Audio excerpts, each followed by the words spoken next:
Allah Kareem, Kareem, Kareem. बिस्मिल्लाहिर्रहमानिर्रहीम। अस्सलामुअलैकुम। आज की वीडियो बहुत से उन सवालों पर मबनी है जो लोगों के जहनों में आते हैं उम्र पर जाते वक्त, या उनको उसका जवाब चाहिए होता है या वो कहीं से पता करना चाहते हैं। तो आज की वीडियो है कि क्या उम्र पर हम जाते हुए घर का पका हुआ खाना साथ लेकर जा सकते हैं? तो जी, ज़रूर लेकर जा सकते हैं। बल्कि अगर वक्त और पैसों की बचत करना चाहते हैं तो लाजमी लेकर जाएं।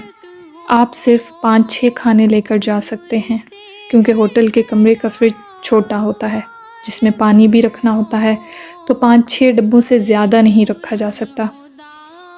ये कि इधर आपको कोई बड़ा फ्रीज़र मुहैया हो जाए तो है, अदरवाइज़ आप छोटे फ्रिज होते हैं तो आप इसलिए कम खाना लाएं। उनकी बहुत एहतियात होती है। खानों को 4-5 दिन पहले तैयार करके डीप फ्रीज़ करें, और ये कि इस तरह के वो पत्थर की तरह हो जाएं। उनको डिस्पोजेबल प्लास्टिक कंटेनर्स में ही फ्रीज़ करें, और फिर जाने से 1 घंटा पहले फ्रीज़र से निकाल कर पहले प्लास्टिक रैप अच्छी तरह चढ़ाएं। उसके बाद किसी प्लास्टिक बैग में बंद करके टेप कर दें, ताकि किसी भी सूरत में आपके बैग का बाकी सामान ख़राब ना हो। अगर बहुत दूर से लोग आ रहे हैं कि उनसे एयरपोर्ट ही बहुत दूर है, मुझे इसका कुछ एक्सपेरिमेंट नहीं है, लेकिन फिर भी अगर वो इस तरह की एहतियात करेंगे कि उसको बहुत अच्छे से फ्रीज़ कर लेंगे तो वो इतनी जल्दी जो है उसका फ्रीज़ नहीं खुलता। ये फ्रीज़ किया गया सालन 12 से 14 घंटे भी ख़राब नहीं होगा, बशर्ते कि ये अच्छी तरह फ्रीज़ हुआ हो। कोशिश करें कि खुश्क सालन हो। अगर शोरबा वगैरह बनाना मकसूद भी हो तो भी खुश्क भुना हुआ लेकर जाएं, और वहाँ जाकर आब ज़मज़म डालकर या गर्म कर लें।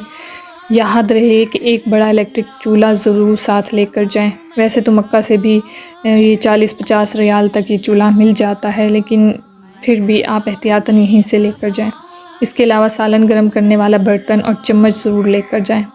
अगर हो सके तो डिस्पोजेबल बर्तन साथ ले जाएं, ताकि बार बार धोने से जान छूट जाए और वक्त की भी बचत हो। दस्तरखान भी साथ रखें। डिस्पोजेबल हो तो बेहतर है, नहीं तो कोई भी हो सकता है। ये चीज़ें मक्का मदीना में भी बआसानी मिल जाती हैं। वहाँ चाय बहुत महंगी है, चाय के लिए भी सामान यहीं से साथ ले जाएं। वहाँ एक चाय का कप 3 या 4 रियाल का मिलता है, जो कि अपने सामान की वजह से मुश्किल आधे रियाल के बराबर पड़ेगी अगर आपके पास अपना सामान है तो।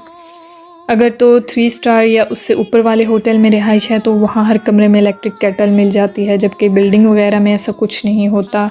या दोनों सूरतों में कोशिश करें कि इलेक्ट्रिक केटल आप अपनी ही लेकर जाएं। मोस्टली हमारे पाकिस्तानियों को दूध वाली चाय की आदत होती है, लेकिन मेरा मशवरा है कि कुछ दिन इसको भूल जाएं और पानी में खुश्क दूध वाली चाय पर गुजारा कर लें।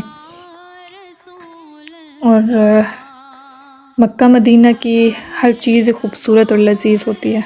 कोशिश करें कि अगर आपको कोई चीज़ पसंद ना आए तो उसकी बुराई ना करें, खामोशी इख्तियार कर लें, खाने वाला होटल बदल लें।